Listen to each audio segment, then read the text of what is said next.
لوگ دنیا کی زندگی اور اس کی زیب و زینت کے طالب ہوں، ہم ان کے اعمال کا بدلہ انہیں دنیا ہی میں دے دیتے ہیں اور اس میں ان کی حق تلفی نہیں کی جاتی۔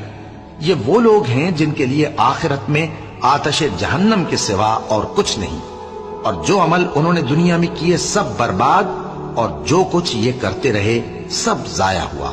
بھلا جو لوگ اپنے پروردگار کی طرف سے دلیل روشن رکھتے ہوں اور ان کے ساتھ ایک آسمانی گواہ بھی اس کی جانب سے ہو، اور اس سے پہلے موسیٰ کی کتاب ہو جو پیشوا اور رحمت ہے، تو کیا وہ قرآن پر ایمان نہیں لائیں گے؟ یہی لوگ تو اس پر ایمان لاتے ہیں، اور جو کوئی اور فرقوں میں سے اس سے منکر ہو تو اس کا ٹھکانہ آگ ہے۔